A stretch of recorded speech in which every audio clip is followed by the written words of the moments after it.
आज हम लोग पढ़ने वाले हैं विभव मापी के अनुप्रयोग। तो हेडिंग करेंगे आप एप्लीकेशन ऑफ पोटेंशियोमीटर या फिर यूजेज ऑफ पोटेंशियोमीटर।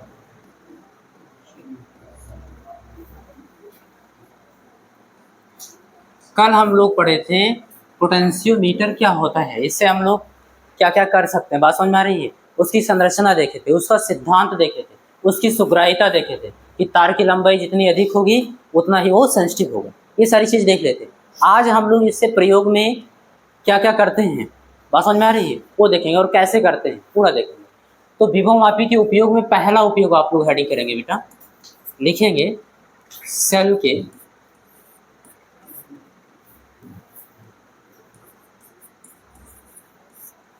ऐसे लिख रहे हैं, दो सेलों के विद्युत वाहक बल इलेक्ट्रोमोटिव फोर्स की तुलना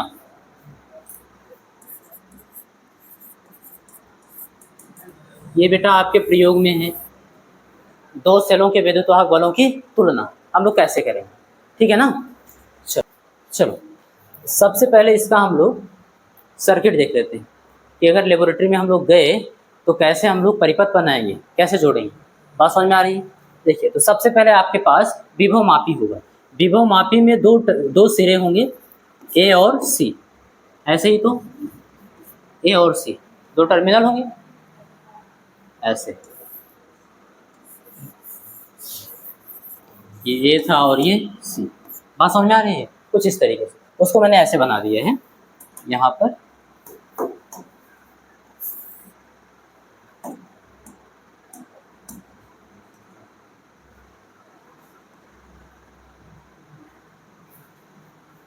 ओके, ये हो गया और ये तो हो गया विभव मापी। अब हम लोग प्राइमरी सर्किट बना लेते हैं। प्राथमिक सर्किट में होता क्या है, एक संचायक सेल या फिर एक बैटरी हम लोग जोड़ देते हैं और बिंदु ए को धन सिरे से देखना कैसे,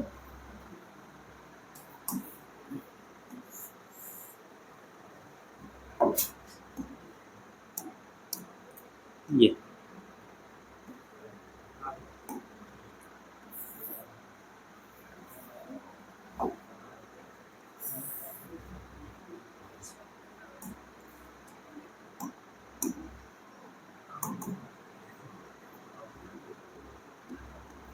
यहाँ पर हम लोग जोड़ देंगे बैटरी।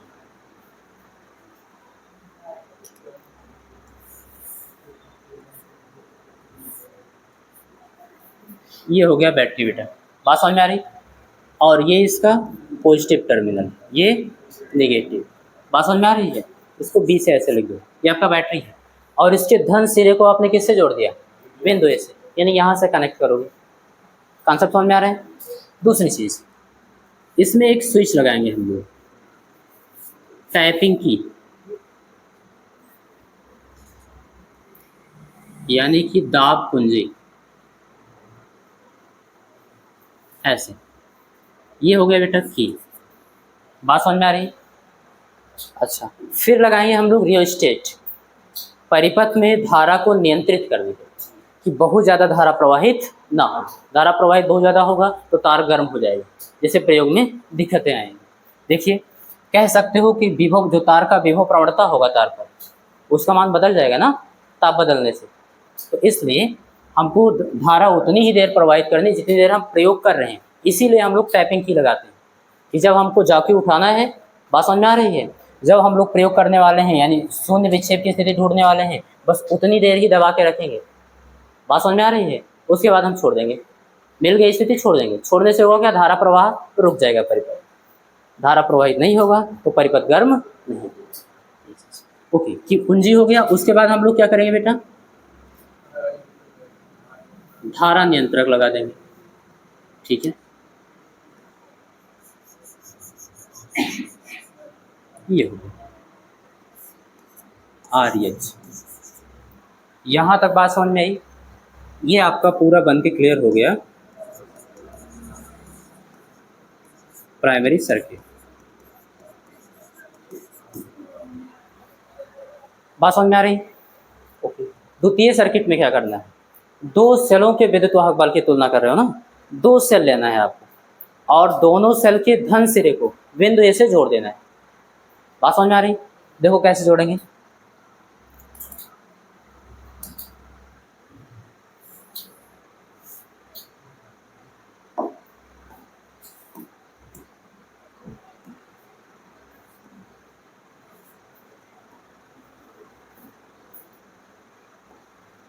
अरे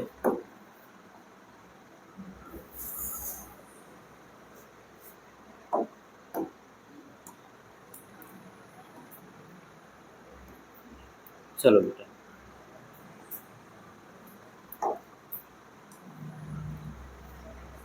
एक यहाँ जोड़ देंगे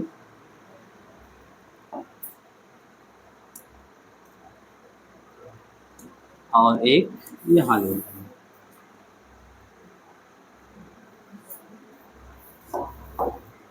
देखना ये एक सेल ये हो गया और दूसरा सेल ये। बात समझ में आ रही?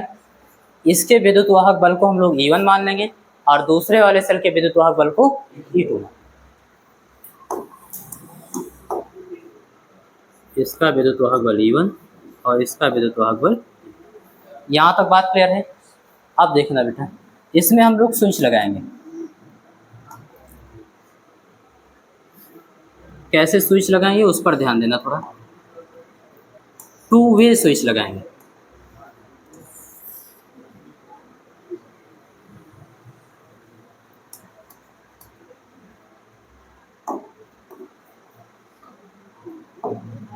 ये कुछ इस तरीके से।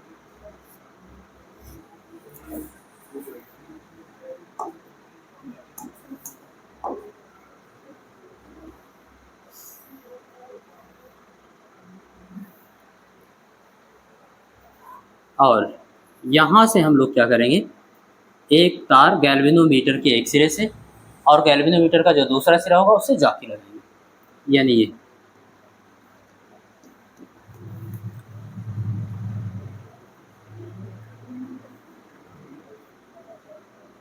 तो गैल्वेनोमीटर हो गया ऐसे जो, और दूसरे सिरे से क्या करेंगे, जाके। यहाँ तक बात समझ में आई? अब इस कुंजी का मतलब समझना बेटा थोड़ा सा। देखिए ये कुंजी कुछ इस टाइप से होगी। एक नीचे प्लास्टिक का या लकड़ी का जो है एक तख्ता टाइप का होगा और उस पे 3 प्लेटें लगी होंगी। कैसे? कुछ इस तरीके से।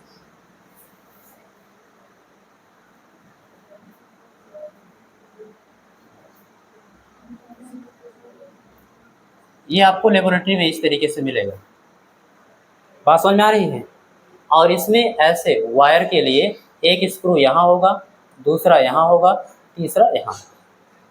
कनेक्टिंग वायर जोड़ोगे यानी संबंधक तार। ये एक तार यहाँ से निकालोगे, एक तार यहाँ से और एक तार यहाँ। बात समझ में आ रही? 2 प्लग होंगे आपके पास कुछ इस तरीके से।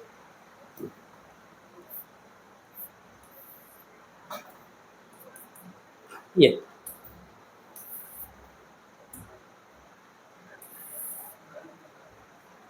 इसको बोलते हैं बेटा द्विमार्गी कुंजी। क्या बोलते हैं? Two way switch.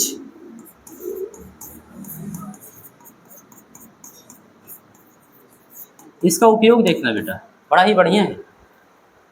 जब हमको सेल E1 के लिए हम लोग थ्योरी करेंगे यानी कैलकुलेशन करेंगे, बात समझ में आ रही है, पहले सेल के लिए गणना करेंगे, तो यहाँ पर हम लोग इसको ऑन कर देंगे। इसको ऑन करने का मतलब ये प्लग उठा के इसमें ऐसे लगा देंगे और इसमें जब लगाओगे आप तो देखना इसमें धारा प्रवाहित नहीं होगा क्योंकि ये तो निकला हुआ है ना। अब केवल कनेक्शन इससे रह गया है ये, ठीक। धारा मापी यहाँ से जुड़ा हुआ है, तो अब ये सेल यहाँ पर एक दूसरा वाला जुड़ा हुआ था, अभी यही सेल काम करेगा। इसका कोई मतलब नहीं है क्योंकि वो तो परिपथ से जुड़ा ही नहीं है, उसका परिपथ पूरा ही नहीं है। यहाँ पे जब हम लोग प्लग लगाएं तो ये इस वाले सेल के लिए कैलकुलेशन आपका और जब दूसरे वाले सेल के लिए कैलकुलेशन करना होगा तो इसका प्लग हटा देंगे। बात समझ में आ रही है? इसमें लगा देंगे तो ये जुड़ जाएगा इसके लिए। बात समझ में आ रही है? ऐसे ही करना है आपको, ध्यान देना, अभी आपको इसमें समझ में आएगा। सर्किट आपको पूरा समझ में आया। प्राइमरी सर्किट में क्या क्या था वो तो पूरा क्लियर है। इसको बोलते हैं सेकेंडरी सर्किट। क्या बोलते हैं बेटा?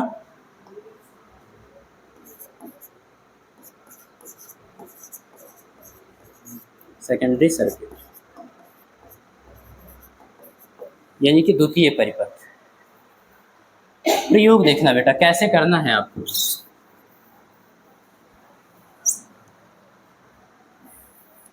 सबसे पहले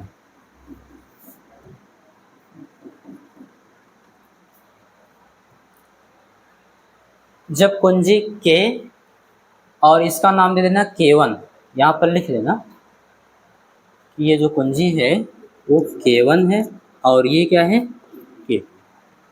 ठीक है, यहाँ पर हम लैंग्वेज लिखेंगे। जब K एंड K1 बंद, बंद का मतलब बेटा कहीं ऑफ मत समझ लेना। बात समझ में आ रही है? दो चीज़ है इसमें, ऑन आप अपनी भाषा में बोलते हो ना, और यहाँ पर हम लोग क्या बोलते हैं, ओपन और क्लोज। देखना, आप बोलते हो ऑन और ऑफ, आपकी भाषा में हो गया। इसी के कन्फ्यूजन की वजह से कई लोगों का एक क्वेश्चन गड़बड़ भी हुआ है। पेट में एक क्वेश्चन आया था, बहुत बढ़िया क्वेश्चन, लेकिन हिंदी और इंग्लिश मैच नहीं कर रहा था उनका, तो जिन्होंने इंग्लिश नहीं देखा उनका सबका गलत हो गया। ऑन का मतलब यहाँ पर हम लोग लिखते हैं कुंजी बंद। क्या लिखते हैं? स्विच ऑन का मतलब कुंजी बंद है। कुंजी बंद होने का मतलब जब इसको बंद करेंगे तभी तो परिपथ बंद होगा और धारा प्रवाहित होगी, तो यहाँ पर ऑन मतलब हुआ। और इंग्लिश में इसको ओपन की बोलते हैं। बात समझ में आ रही है? वो क्लोज, क्या बोलेंगे बेटा? क्लोज्ड, ये होगा। ठीक है, और यहाँ पर हम लोग बोलते हैं खुली कुंजी। क्या बोलते हैं? ऑफ होने का मतलब कुंजी खुली हुई है, और इंग्लिश में बोलेंगे ओपन। तो बंद करने का मतलब क्या हुआ? आपकी भाषा में ऑन हो गया है। बात समझ में आ रही है? हमारे बंद कहने का मतलब है परिपथ बंद हो गया है। ठीक है, तो ये चीज़ आपको याद रखना। जब K और K1 क्या है? बंद है, तो K और K1 बंद है, K2 क्या है बेटा? खुला है। ठीक है ना? अब तो मतलब समझ जाओगे। ओके, इसको ऐसे ही बोलेंगे।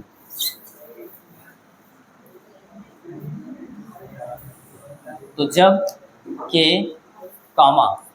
K1 बंद है तथा K2 क्या है बेटा?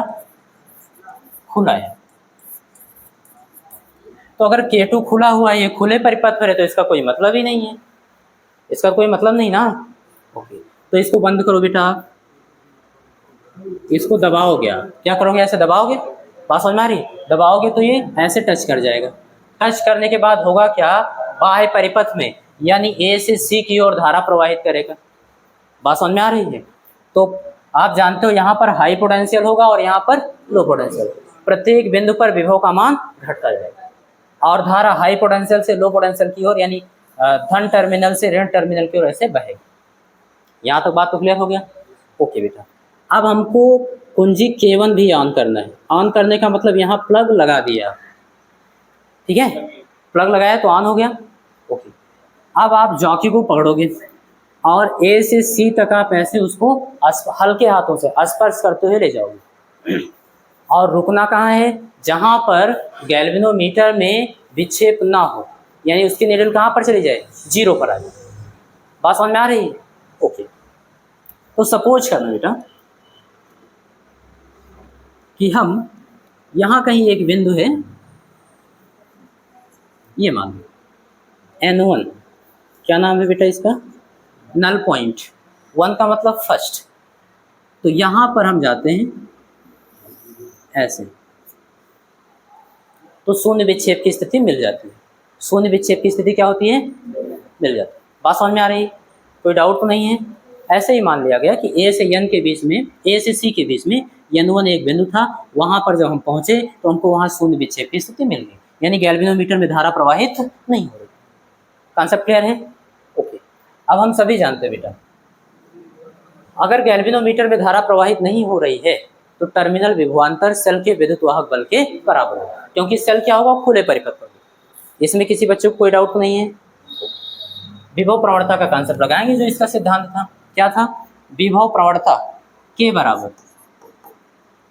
ए और N1 के बीच का विभवांतर, बात समझ में आ रही है? उसको हम लोग मान ले अगर बी ए N1, बात समझ में आ रही है, बटे लंबाई, क्योंकि परिभाषा क्या थी, एकांक लंबाई, प्रति एकांक लंबाई में विभव पतन को, बात समझ में आ रही है, तो बटे इसकी लंबाई कितनी है, N1, ये होगा। अब हम सभी जानते हैं जो ये टर्मिनल विभवांतर है वो सेल के विद्युत वाहक बल E1 के बराबर होगा, सेल के विद्युत वाहक बल E1 के बराबर। तो यहाँ पर हम लोग ऐसे लिख सकते हैं, क्या, B1 बराबर, डायरेक्ट लिख देंगे, E1 के लिए सॉल्व करेंगे, N1 का गुणा इसमें हो जाएगा, तो यहाँ E1 K इंटू L, और इसको मान लेना L1। यहाँ पर सारी चीज़ें लिख रहा हूँ बेटा, ये यहाँ पर जो विभवांतर है BAN1 वो बराबर विद्युत वाहक बल के होगा, क्योंकि सेल खुले परिपथ है। सबसे पहली बात तो ये हो गई। दूसरी चीज़, एंड हम लोगों ने मान लिया है बेटा जो A से N तक की लंबाई है वो L1 है। क्या है? तो सिद्धांत तो कल हम लोग पढ़े थे ना, जब सेल खुले परिपथ हो रहा हो तो सेल का विद्युत वाहक बल विभव प्रवणता और जो लंबाई मिली थी उसे गुणनफल के बराबर होगा। तो उसी थियरी से लगाया, E बराबर KL होता था, यहाँ E1 बराबर K इंटू L1 हो गया। E1 क्या है? इस सेल का विद्युत वाहक बल। K क्या है? वो तो तार का विभव प्रवणता है ना, तार पर, वो तो बराबर ही होगा, पूरे तार के लिए बराबर होगा। ठीक है। दूसरी चीज L1 क्या है? A से N1 तक की दूरी। कैसे मापोगे? यहाँ मीटर पैमाना लगा होता था, उसे माप लोगे। यहाँ तक बात क्लियर है? इसको आप बना लेना इक्वेशन फर्स्ट। अब देखना सेकंड,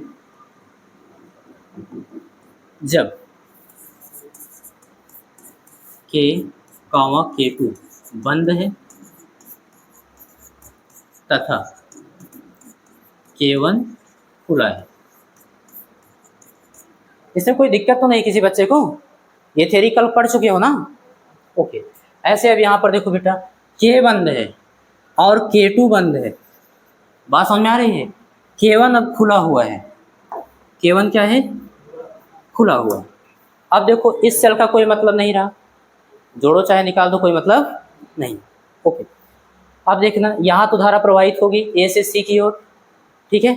हाँ, विभव का मान प्रत्येक बिंदु पर घटता जाएगा। अब दूसरे सेल के लिए, अब सेल का धन सिरा A से जुड़ा है और ऋण सिरा कहाँ से जुड़ा? गैल्वेनोमीटर से जुड़ा हुआ है। अब गैल्वेनोमीटर का जॉकी उठाओगे और A से C तक ऐसे स्पर्श करते हुए ले जाओगे और शून्य विक्षेप की स्थिति ढूंढोगे, कुछ और मिलेगा। बात समझ में आ रही है? कहीं पर और मिला। मान लेना बेटा कि यहाँ कहीं मिल रहा है, इस बिंदु को मान लेना N2, क्या मान लेना? Null point second. अब यहाँ एक डॉटेड कर देना है ऐसे, मान लो दूसरी बार यहाँ लेकर आए, ठीक है। पहली बार यहाँ, दूसरी बार यहाँ लो। तो सिद्धांत तो आपको पता ही है, क्या होगा? विभव प्रवणता, वही सिद्धांत है विभव मापी का। विभव प्रवणता है क्या? प्रति एकांक लंबाई में विभव पतन को विभव प्रवणता कहते हैं। यानी हम कह सकते हैं बेटा जो विभव प्रवणता के होगा वो A और N2 के बीच में विभवांतर, तो हम मान लेंगे A N2 के बीच में विभवांतर V A N2 है, और प्रति लंबाई कितनी है बेटा? L2 मान लेना। लंबाई कितनी है? A से लेकर N2 की लंबाई L2, ये मान लेना। अब देखो सेल खुले परिपथ पर है। सेल कैसे खुले परिपथ पर बेटा, मुझे समझाओ। मैं बार बार बोल रहा हूँ, आपको लोग समझ में भी आ रहा है कि नहीं?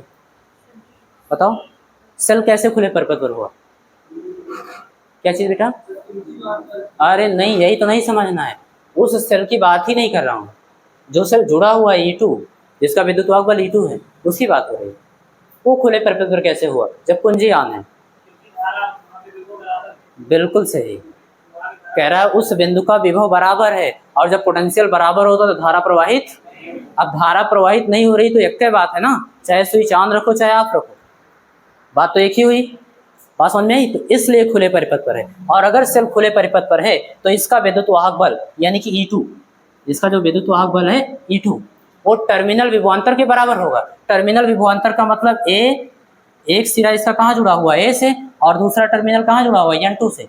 इन दोनों के बीच का जो विभवांतर है उसको आपने कितना माना है, VAN2, इसके बराबर होगा। बात समझ में आ रही है? तो इसलिए जहाँ पे ये लिखा हुआ है वहाँ पे हम E2 लिख सकते हैं।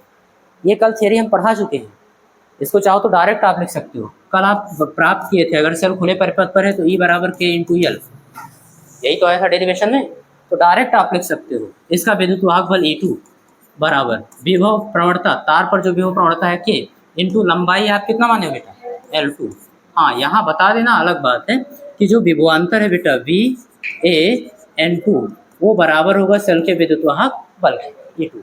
क्यों? क्योंकि सेल खुले परिपथ पर है, दूसरा वाला सेल खुले परिपथ पर है जिसको आप जोड़ के रखे हो, ठीक है ना? ओके। और दूसरी चीज, इसकी लंबाई को भी बेटा आपने माना है L2, तो A से लेकर N2 तक की जो लंबाई है उसको आपने कितना माना है, L2। ये अब आप बता सकते हो यहाँ पर कि जहाँ K क्या है, तो बताओगे तार AC पर विभव प्रवणता क्या है। कॉन्सेप्ट क्लियर है? इसको आप इक्वेशन सेकंड बनाना, तुलना ही तो करना है बेटा। बात समझ में आ रही है? तो फर्स्ट को सेकंड से भाग करा दो, हो गया तुलना। क्या LHS को LHS, E1 को कौन भाग करेगा, E2 बराबर K L1 को K L2, K से K क्या होगा, कट जाएगा, यानी आपको मिल गया E1 अपान E2 बटे L1 अपान L2। अब आपको लेबोरेटरी में जाना है तो यही केवल सूत्र याद रखना है कि जिन दो सेलों का आप विद्युत वाहक बल की तुलना करने जा रहे हो उनका अनुपात कर लेना विद्युत वाहक बल का, और जो शून्य विक्षेप की स्थिति मिली थी उनकी लंबाइयों का अनुपात कर लेना, उसी के बराबर होगा। अब इसमें से एक सेल अगर प्रमाणिक हो, प्रमाणिक होने का मतलब उसका विद्युत वाहक बल पता हो, बस समझ में आ रही है, तो दूसरे का हम आराम से बता सकते हैं, बड़े आराम से हो जाएगा ना। जैसे मान लो E1 पता है, तो E1 पता है, L1 L2 तो हम मीटर पैमाना लगाए पढ़ ही लोगे, है ना। तो E1 पता है, L1 L2 पता है, तो E2 नहीं बता पाओगे, आराम से बता दोगे। या E2 पता है, L1 L2 पता है, तो E1 बता देंगे। ये है तरीका। इन सबसे लेबोरेटरी में कोई मतलब नहीं होगा, लेबोरेटरी में इस सर्किट से मतलब होगा, कैसे जोड़ोगे वो समझ में आ गया, कैसे करना है वो भी समझ में आ गया। दूसरी चीज, इस फार्मूले से मतलब होगा। Concept clear? तो इस प्रकार से दो सेलों के विद्युत वाहक बल की तुलना आप लोग, कॉन्सेप्ट क्लियर हुआ? वहाँ जाओगे तो आपको सावधानियां वगैरह भी बताई जाएंगी 5 से कि किससे किससे बचना है। जैसे बहुत तेजी से यहाँ पर जॉकी को रगड़ते हुए नहीं ले जाना है ना। उसका जो डाया है तार का व्यास एक समान होना चाहिए, अनुप्रस्थ परिच्छेद, नहीं तो विभव प्रवणता एक समान नहीं ले जाएगा। बात समझ में आ रही है प्रत्येक तार पर? दूसरी चीज, अगर घर्षण कराते हुए ले जाओगे तो हीट भी तो होगा, गर्म होगा। मान लो यहाँ बचा ले रहे हो, वहाँ गर्म हो जाएगा, और गर्म होने से विभव प्रवणता बदल जाएगा। तो यहाँ विभव प्रवणता K1 यहाँ K2 फिर कटेगा नहीं, दिक्कत होगी। बात समझ में आ रही है? तो इसलिए बहुत सावधानी बरतनी है। ये तो हो गया बेटा। दूसरा प्रयोग आप में पूछता है कि किसी सेल का आंतरिक प्रतिरोध बताओ। कोई सेल दिया जाएगा आपको, कहा जाएगा इसका प्रयोग करके आंतरिक प्रतिरोध बताओ कितना होगा, तो उसको देख लेते हैं हम लोग, ठीक है ना। ये पहला हो गया। दूसरा, पहला उपयोग खत्म।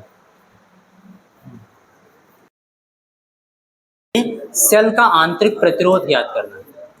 सेल का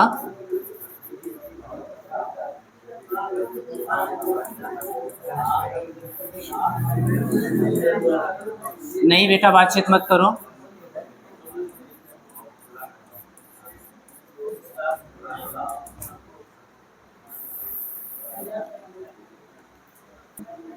सेल का आंतरिक प्रतिरोध ज्ञात करना है। इसके लिए देखो बेटा, आप लेबोरेटरी में कैसे सर्किट बनाओगे वही सेम कॉन्सेप्ट, थोड़ा बहुत रहेगा अंतर बस। सबसे पहले तो आपके पास विभव मापी होगा AC,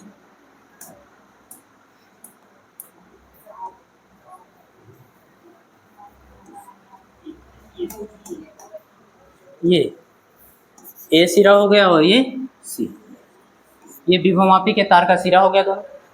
सबसे पहले ए सिरे को हम लोग क्या करेंगे, बैटरी के धन सिरे से जोड़ देंगे। बात समझ में आ रही है? देखिए कैसे जोड़ेंगे, कुछ इस तरीके से।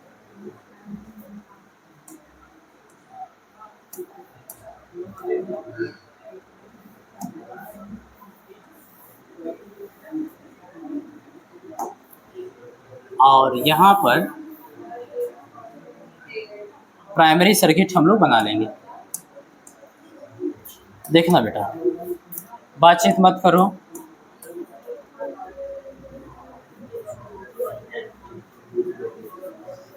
क्या जोड़ेंगे यहाँ पर, बैटरी और बैटरी का धन सिरा, धन सिरा बिंदु ए से, ऋण सिरे से क्या करेंगे, एक स्विच जोड़ देंगे, कुंजी। चलो जोड़ देते हैं यहाँ पे। टैपिंग की बात समझ में आ रही है? अच्छा, टैपिंग की क्यों जोड़ रहे हैं? हाँ, क्योंकि आप प्लग लगा के भूल ना जाओ उसमें धारा प्रवाहित होती रहे। धारा ज़्यादा देर तक प्रवाहित होगी तो हीट हो जाएगा सर्किट, है ना। तो इसलिए ये लगाते हो कि जब तक आप दबाए रहोगे तब तक धारा प्रवाहित होगी, छोड़ोगे धारा प्रवाहित नहीं। ओके, ये बेटा बैटरी हो गया और ये कुंजी के हो गया। यहाँ पर हम लोग क्या करेंगे, एक धारा नियंत्रक जोड़ेंगे।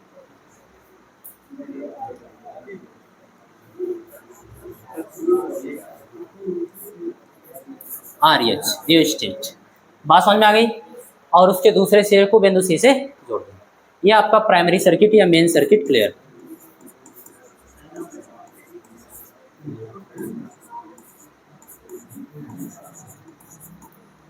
प्राइमरी सर्किट हो गया। दूसरे सर्किट में क्या करते हैं, हम उस सेल को जोड़ते हैं बेटा। बात समझ में आ रही है? उस सेल को जोड़ते हैं जिसका आपको आंतरिक प्रतिरोध ज्ञात करना है, तो जोड़ देंगे।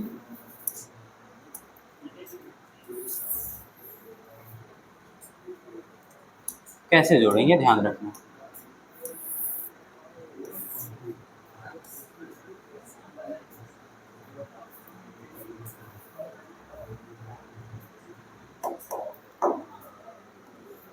ये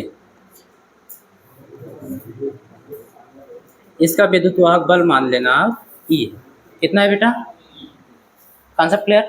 अब इस सेल का आंतरिक प्रतिरोध भी बना देना। ये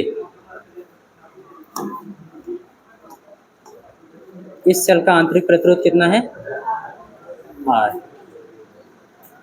बात समझ में आ रही है? ये आपका हो गया सेल।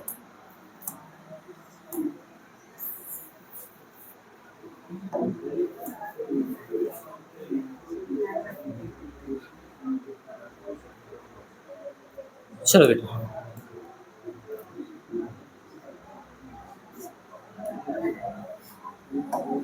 ये सेल हो गया। कोई डाउट किसी बच्चे को? ओके, हम लोग करेंगे क्या, यहाँ पर एक गैल्वेनोमीटर जोड़ेंगे।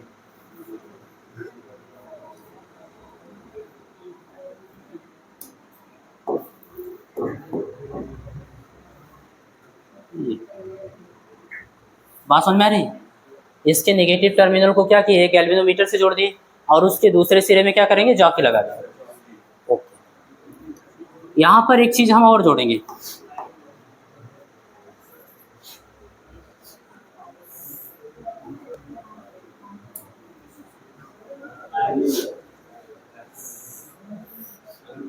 RB,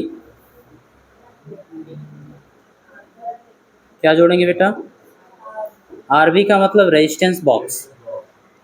और यहाँ पर एक स्विच भी लगाएंगे, कुंजी इस तरीके से। बात समझ में आ रही है? वो कुंजी K है और यहाँ पर कुंजी K1। इस तरीके से सर्किट होगा। पहला सर्किट तो एकदम क्लियर है। दूसरे में क्या करना है, जिस सेल का आपको आंतरिक प्रतिरोध ज्ञात करना है वो लेना है और उसके धन सिरे को हम लोग जोड़ेंगे बिंदु ए से, क्योंकि बैटरी का धन सिरा जुड़ा हुआ है। बात समझ में आ रही? और ऋण सिरे से क्या करेंगे, गैल्वेनोमीटर से जोड़ देंगे और इसी सेल में क्या करेंगे, एक रेजिस्टेंस बॉक्स लगा देंगे। बात समझ में आ रही है? ये चीज अब देखना बेटा, पहला स्टेप, इसमें भी 2 स्टेप में होना है। पहले स्टेप में आपको लिखना है जब कुंजी के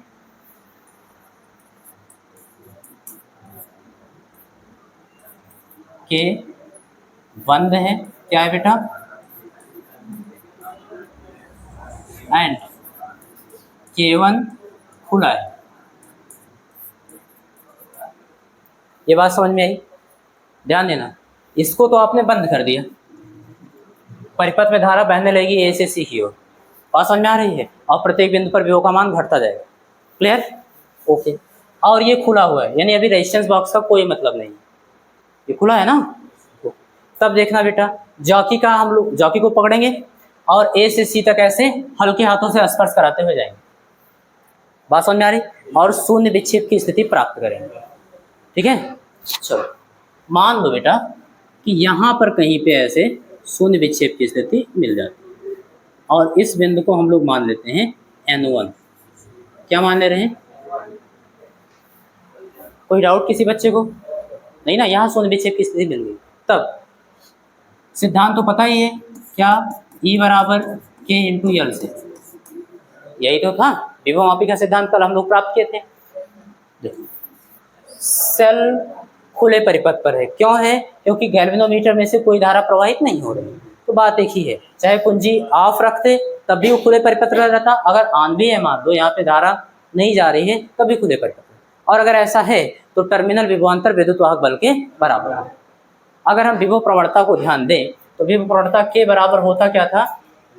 हाँ, बी ए N1, यानी ए और N1 के बीच में टर्मिनल विभवांतर, और वहां तक की लंबाई कितनी थी? L, क्योंकि हमको प्रति एकांक लंबाई पर चाहिए ना, तो पूरी लंबाई से भाग करेंगे तो प्रति एकांक लंबाई पर विभव कितना पतन हुआ वो मिल जाएगा। ये मिल गया, यही विभव प्रवणता होता था। और अगर हम लोग देखें BAN बराबर, तो L का वहाँ गुणा होता था K इंटू L। बात समझ में आ रही है? इसको L1 मान लो अभी के लिए। L1 है क्या बेटा? तो जो L1 है वो A-N1 के बीच की लंबाई है, मीटर पैमाने से माप लेंगे। कोई डाउट होगा मुझसे पूछना, ठीक है। देखो, हम सभी जानते हैं बेटा खुले परिपथ पर है तो जो सेल का विद्युत वाहक बल E है वो टर्मिनल विभवांतर यानी BAN1 के बराबर है। तो जहाँ पर BAN1 लिखा है वहाँ पर हम लोग E लिखेंगे और K इंटू L1। ये बात समझ में आ रही?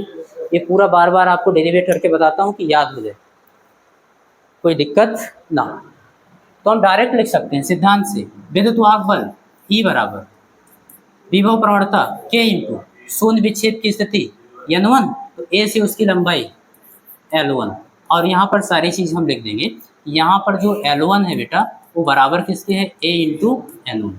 और दूसरी चीज़ E क्यों लिखा गया? चूँकि जो BAN1 है यानी बिंदु A और N1 के बीच का जो विभवांतर है वो सेल के विद्युत वाहक बल के बराबर है। और क्यों बराबर होगा अंकित बताओ? नहीं, कौन से सिद्धांत? बिल्कुल भी पढ़ नहीं रहे हो। सेल खुले परिपथ पर है इसलिए बराबर है ना, ये चीज याद रखो। यहाँ तक बात समझ आएगी बेटा? इसको हम लोग इक्वेशन फर्स्ट बना देंगे। अब दूसरा देखना, लिखेंगे जब कुंजी K एंड K1 बंद है, यानी कि दोनों का दोनों क्या है? ऑन है। बात समझ में आ रही है? अब इसको भी बंद करो, यानी इसमें प्लग लगा दिए। इसमें क्या किए? प्लग लगा दिए। अब देखो, सेल का एक ऋण टर्मिनल क्या है? रेजिस्टेंस बॉक्स के यहाँ से जुड़ा है और दूसरा यहाँ से जुड़ा है। इस कुंजी को कब ऑन करना, ध्यान रखना, जब यहाँ से कोई एक प्लग निकाल लेना। रेजिस्टेंस बॉक्स में क्या होगा? बहुत सारे ऐसे प्लग लगे हुए होंगे। बात समझ में आ रही है? उसमें से कोई एक प्लग निकालोगे तो जो प्लग निकालोगे उतना वहाँ पर लिखा होगा रेजिस्टेंस, वो जनरेट हो जाएगा। यानी कि मान लो कि इसका जो प्रतिरोध है वो R है। कितना है बेटा? यहाँ से एक प्लग निकाले तो R प्रतिरोध जनरेट हो गया। उसके बाद आपको कुंजी के ऑन करना। Concept clear? तो इस प्रतिरोध का एक सिरा सेल के धन टर्मिनल से और दूसरा सिरा ऋण टर्मिनल से जुड़ा है, यानी इनके बीच टर्मिनल विभवांतर आरोपित कर रहा होगा सेल। लगा रहा होगा ना, जैसे सेल है कोई, ये प्लस और ये माइनस, बात समझ में आ रही है। अब यहाँ पर कोई रेजिस्टेंस लगा है तो सेल का धन सिरा यहाँ से जुड़ा है, ऋण सिरा यहाँ से, तो इनके बीच कुछ ना कुछ विभवांतर लगा रहा होगा, नहीं लगा रहा होगा, बात समझ में आ रही ना। तो ऐसे ही रेजिस्टेंस बॉक्स के सिरों के बीच में ये जो सेल है विभवांतर आरोपित करेगा, और उसको कुछ मान लीजिए आप, कितना मान लिया जाए, बी मान लेते हैं, मान लेंगे कि इसके सिरों के बीच में विभवांतर कितना है, बात समझ में आ रही है। अब कुंजी ऑन है ना, तो सेल लगाएगा इस पर विभवांतर बी, ओके। अब हम जॉकी को पकड़ेंगे और ए से सी तक ऐसे स्पर्श कराते हुए ले जाएंगे। अब शून्य विक्षेप की स्थिति कहीं और मिलेगा, बात समझ में आ रही है। सपोज करो शून्य विक्षेप की स्थिति यहाँ कहीं मिल जाती है, इसको आप N2 मान लीजिए, बात समझ में आ रही है। तो अब यहाँ पर देखो, यहाँ पर बेटा सेल खुले परिपथ पर नहीं है, बात समझ में आ रही है। तो विद्युत वाहक बल टर्मिनल विभवांतर के बराबर नहीं। कॉन्सेप्ट क्लियर है। तो हम लोग यहाँ पर एक लैंग्वेज लिख देंगे, ये सब समझने के बाद में क्या लिख देंगे कि इस दशा में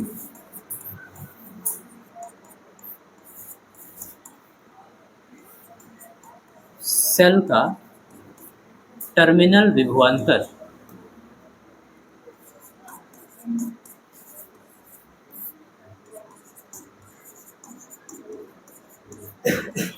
जो सेल द्वारा आरोपित टर्मिनल विभवांतर है वो रेजिस्टेंस बॉक्स के सिरों के बीच उत्पन्न विभवांतर बी के बराबर हो, बात समझ में आ रही है।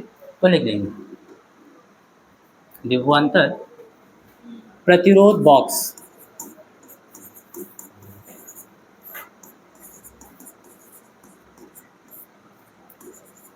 के सिरों के बीच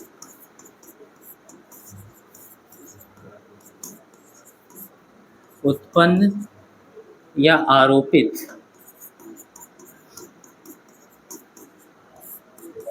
विभवांतर के बराबर होगा, के बराबर होगा, बात समझ में आ रही बेटा। ये चीज कॉन्सेप्ट क्लियर। यानी कि जहाँ पे हम लिखते थे BaN2, ए और N2 के बीच जो विभवांतर, बात समझ में आ रही है, इज इक्वल टू विभव प्रवणता इंटू लंबाई, लंबाई कितनी है L2। इस पूरे की जगह पर हम लोग रेजिस्टेंस बॉक्स के सिरों के बीच उत्पन्न विभवांतर भी लिख सकते हैं। तो यहाँ पर लिख देंगे इसलिए V is equal to K into L2, और इसको बना देंगे बेटा सेकेंड, बात समझ में आ रही, इतना कर सकते हैं, ओके। हमको रेजिस्टेंस चाहिए, फार्मूला क्या होता है इंटरनल रेजिस्टेंस का, R बराबर कैपिटल R E/V -1, इतना ही तो होता था, बोलो सूत्र निकलवाए थे ना। तो हमको E/V चाहिए, E मिल गया है, V मिल गया, फर्स्ट को सेकंड से भाग करेंगे E/V मिल जाएगा। R तो आपको पहले से पता है, रेजिस्टेंस बॉक्स का प्रतिरोध जो आप लोग निकालेंगे उसके हिसाब से जनरेट हो गया होगा, बात समझ में आ रही है। तो यहाँ पर E और B की वैल्यू, E और B का अनुपात जो है वो नहीं पता है, वो निकाल लेते हैं हम लोग। यहाँ से देखेंगे ना, first divided by second, LHS को LHS भाग करेगा, यानी कि E को कौन भाग करेगा, B, और RHS को RHS, यानी K इंटू L1 बटे K इंटू L2। K पता है बेटा, तार पर विभव प्रवणता है, और L1 लिख दिया है, L2 भी यहाँ लिख लेना। L2 जो है बेटा वो ये N2 के बराबर है, यानी A से लेकर N2 तक की लंबाई। K से K क्या होगा, कैंसिल हो जाएगा, यानी आप लिख सकते हो E/B बराबर L1/L2,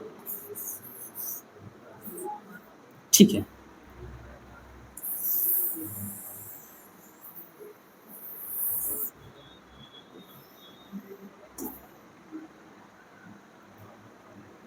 We know that